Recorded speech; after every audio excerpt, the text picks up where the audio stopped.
Mine's oh. Ladies and gentlemen, welcome to this episode of the O. Charles Show. I'm your host, Charlie Charles, and I'm here with my uncle, Tex. Hello.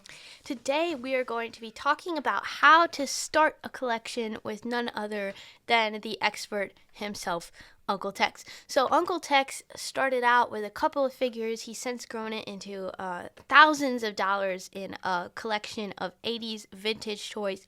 And he's just started an eBay shop. He's working on restoring a couple things. So we're going to talk about how to start a collection, why to start a collection, and some of the pitfalls, tips, and tricks of the trade. So first of all, Uncle Tex, just briefly share with us, why did you want to start a collection, and why might it be a good hobby to get into? Well, I personally started a collection. It's just been one of my personality traits since I was born. I've always been collecting something, whether it was Hot Wheels cars, Thomas trains, rocks, really anything. And I mean, I've always been familiar with 80s action figure toy lines. I've had a few, especially when I was really little. And then it shifted more into Hot Wheels cars and eventually into Toy Story. And the Toy Story, well, I got Woody for my birthday because that's what I really wanted. And I didn't have any of the other toys, though. So I had to figure out a way to make playtime without having the other toys. And so I just dug out all my other toys that had faces on them. I bought a couple of new ones that weren't even from Toy Story. I put them together and had my own adventures with them. And that's how I pulled up my 80s action figures. I had 4 He-Man characters, missing weapons and all, but yeah, I had 4 of those. I had 1 original Transformer and a couple random weapons, as well as some Thundercats, but that's not so much of a widely known line. But yeah, that's how I started. So that's why you started, I guess, is probably 8 or 10 years old as a kid. And what are some reasons an adult or an older teen might want to start a collection? Yeah. Or what keeps you going today? Well, adults often do it because it reminds them of their childhood, definitely, and because they did it when they were a child, or they really wanted to accomplish something. So it's like buying back your childhood, almost. Yeah. Or almost maybe they want to make something that they really wanted to do when they were a kid. Like, there's just a certain kind of G.I. Joe figure called a Snow Serpent, and it's basically an Arctic trooper. And one guy set out to buy every single one in existence, and he has an entire, he has an entire house that's basically stuffed to the brim with them. Wow. And it really drove the price up. He actually started selling them off, I believe, but the lifelong passion of, you take that from your childhood, and, I really wanted to have an army of these guys, but my parents wouldn't buy me them, or I couldn't, so that is often a drive. For teenagers, often it's because they were exposed to it in childhood, or even in their teenage years by their parents, or they just simply found it interesting. Now, for me, most of my, He-Man was the main one for, a couple years. But since I was watching restoration videos on how to do that, I actually, the guy on that channel did a bunch of other figures. And so now I have multiple collections instead of just one. Okay. But I think often, just tying back to past interests, like Hot Wheels. I previously said that I collected Hot Wheels. I still have the whole bag of them in the basement.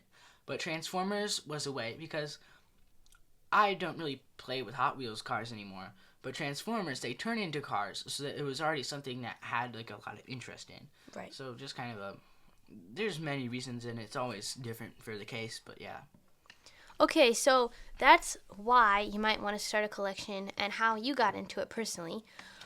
What are some tips and tricks for starting on a limited budget? Most people don't have unlimited money, and most people don't want to hack into their retirement account to buy toys or stamps or coins or whatever it might be. So what are some ways that you started as an 8-year-old? I think you had mentioned with $30.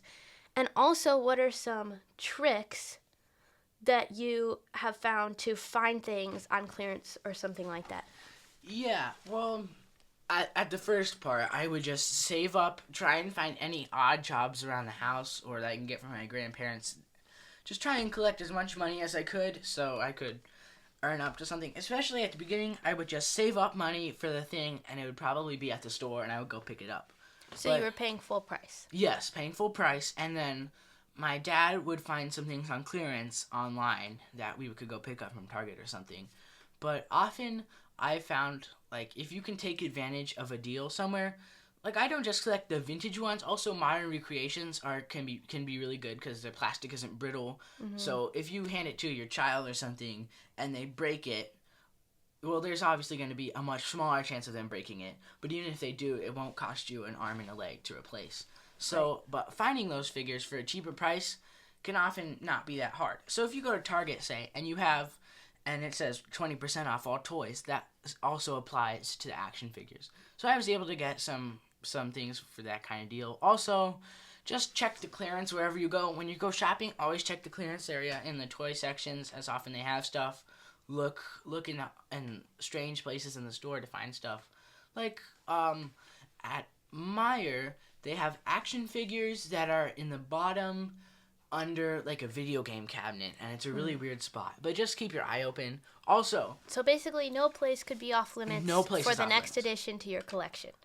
And I'm hearing a lot of look for clearances. Also, I heard there was this guy who was driving through New York City, and he saw a trash bag that was filled with stuff he recognized. So he pulled it out, and it was full of figures that he collected.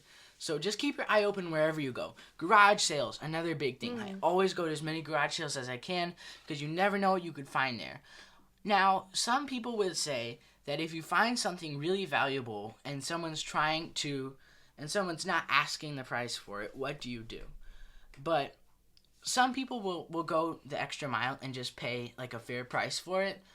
But I think if you find it, if I find something that's worth $300, I may not pay 99 cents for it. I may pay like $5 for it. But just if you find a deal, take it. Also, just check any local shops, antique stores, used stores, charity shops, Salvation Army, that kind of thing. Just keep your eye open wherever you go. And antique stores are so fun to go into no matter what you're looking for. Actually, on my corkboard in here, I have a picture of...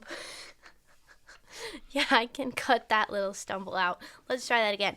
On my corkboard, I have a picture of a family. It's like an ancient black and white family photo from probably 100 years ago where everybody looks petrified of the camera like they've seen a ghost. And I found it in an antique store. It was like $1. So you never know what you're going to find. Yeah, find Now, a bunch of good Uncle stuff. Tex has had some amazing experiences and discoveries at antique stores across the world. So do you want to share about the one you found by chance in Salzburg, Austria? This is where a lot of the Sound of Music movie was filmed, by the way. So, right as I was first getting into the collection, we went on, well, my dad is an opera singer, so we went with him in the summer to Austria, Salzburg, Austria, and I mean, it's not very common to stumble across vintage action figures in Europe because they're not very sought after as much, and they're also very hard to find over there. So I wasn't expecting anything. I probably brought all my figures, basically, so maybe like 6 figures at the time. And 6 or 7? Excuse me? I said 6 or 7. Yeah, sure. And I brought them along. Yeah, those figures were great. But I ended up actually getting a bunch more there because by chance, about a block from the place we were staying, there was this tiny, tiny shop called Bric-O-Brac. So if you ever go to Salzburg, Austria, be sure to check out Bric-O-Brac. It is lovely, right by Mozart Platz. And it is this tiny, tiny, tiny store. It had it was very compact, lots of things in that space. And I was just checking around, looking just in general, and I see these figures on the edge, and I was actually able to buy a bunch of figures. Now, I did end up overpaying a lot.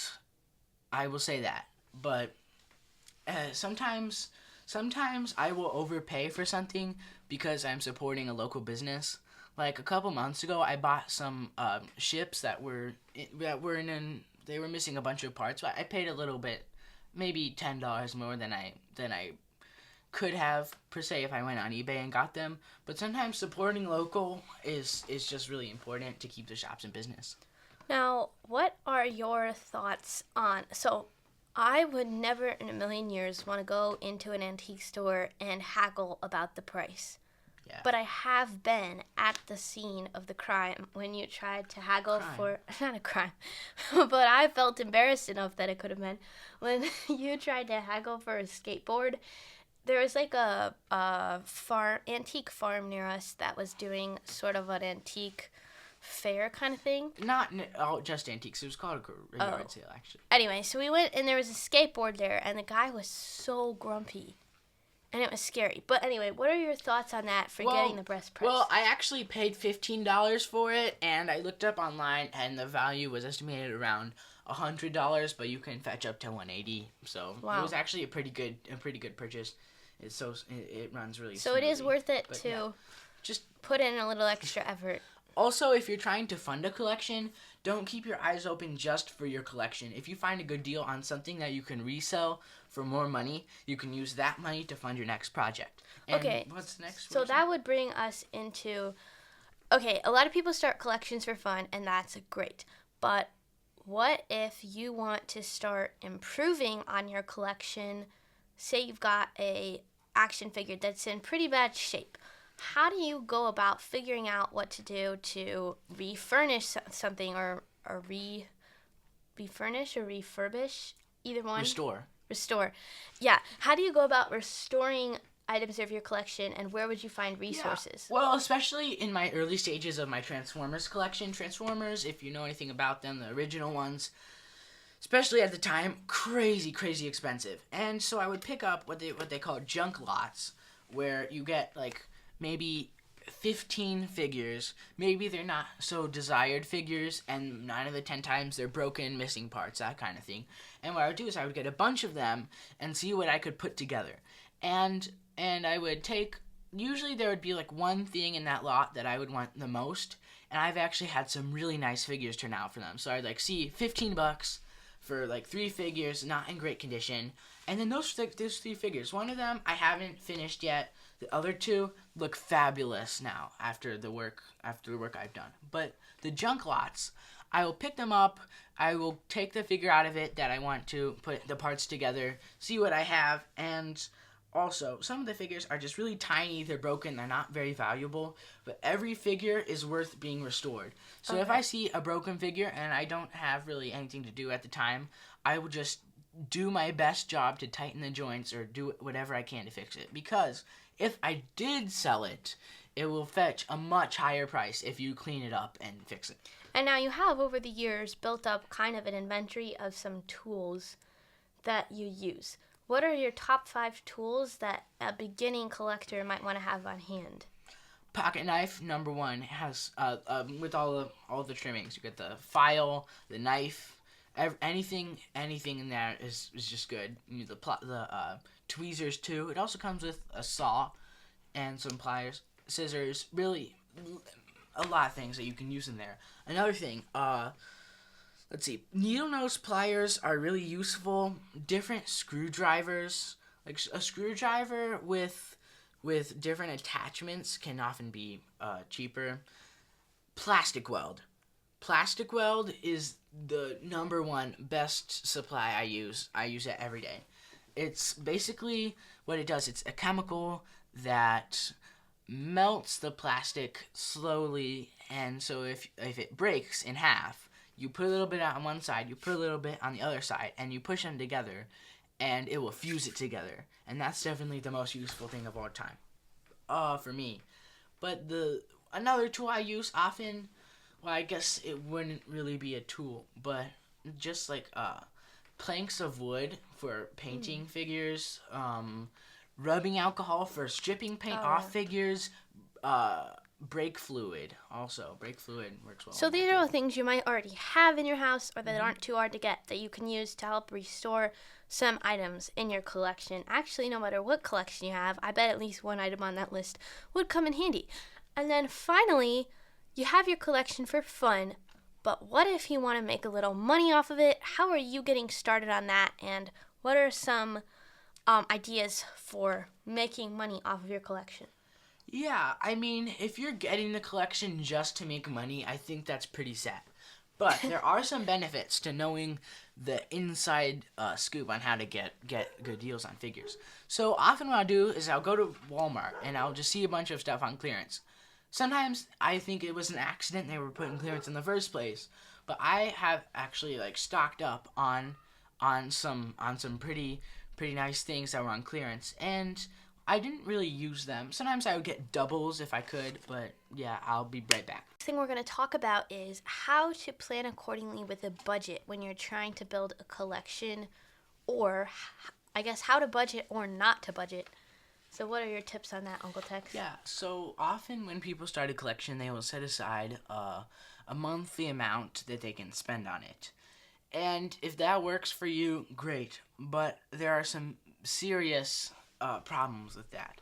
Number one, I'll share an example. One time on Craigslist, I found a lot of G.I. Joe figures and vehicles for $50 that I totaled that the value of it would be closer to $5,000. So I went and picked that up for $50. But suppose I had a monthly budget of $25 and I already had bought something for $25. Then I would either have to stop my budget plan and just buy that, or just set like I suggest, instead of setting a strict budget, if you find a really great deal that has lots of things for your collection, you might have to spend a little more to get a lot more. So if it's a collection of something that you consistently buy for the same price without, like, it's not something used, then, Like, say you buy one new figure a month. yeah, a new figure. Then a budget might work. Yeah. But if you're waiting for a sale or something that's used that the value's uncertain, just save your money for a rainy day. Well, here's what I do. I basically do is I say I can spend, like, every couple weeks I can buy something new.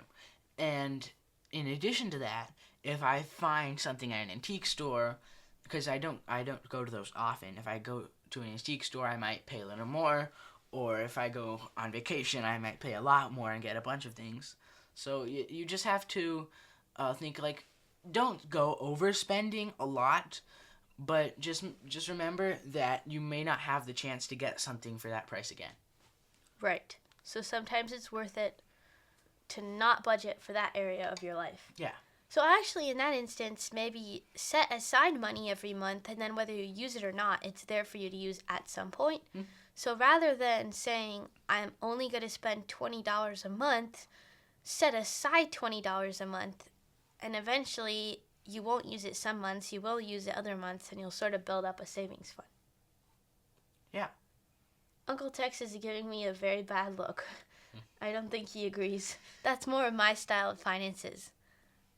Yeah, sure. Okay, Uncle Tex, are there any other tips you have for beginning collectors? Always keep your eye out for the next penny. If you find something on the ground, take it. One time I found 10 euros blowing across the street, and I grabbed it. Just keep your eye out for money. Check the Coinstar machine for any rare coins. Just keep your eye out for anything valuable that can help you get to the next step in your collection. And yeah, just keep your eye out. So basically, buy on sale when you can. Give yourself a little grace with the money, because when you find something big, get it right then. But consistently work at it and be patient, and repair your toys. Yeah, that's definitely that'll a good way to increase the save value money. of your collection. You don't have to buy perfect figures or anything, really. If you can restore it. Actually, when I first started, I was awful. But after a while, you build up this kind of sense of what you need to do and how to do it. And so now I can restore basically whatever figure I want, and it will end up looking just like I want it to. So become one with the collection. Yes. All right. Well, thank you so much for being here, Uncle Tex. This has been great. Oh, by the way, Uncle Tex, it is your 11th spiritual birthday. Would you mind explaining briefly what that means? Or you want me to do it? Okay. So the spiritual birthday is something we do in our family and extended family that our grandmother found out on Focus on the Family. If you are not a regular listener of Focus on the Family, I would recommend giving it a listen, especially if you're a parent or married. They have a lot of good advice there. Or if you just want to stock up advice for when you are a parent, that's good too. But basically, what it is that the day that you make the personal decision to follow Jesus in your own life, then it's like your birthday in God's family. So what we do is we get a cake, there's some little gifts, and just a little celebration of what God has done in that person's life. So today marks the day that Uncle Tex has been following Jesus for 11 years, which is pretty awesome. So I'm so thankful he's chosen to spend the day with us here today on the O. Charles Show. Thank you so much for listening. By the way, I still have to do my stretches for the splits challenge today. Maybe you have to do it as well, so why don't you go put your workout gear on and get that done while there's still daylight. But actually, there's no daylight here today because it's cloudy. Anyway, hope you have a great day. This is the O. Charles Show. Over and out.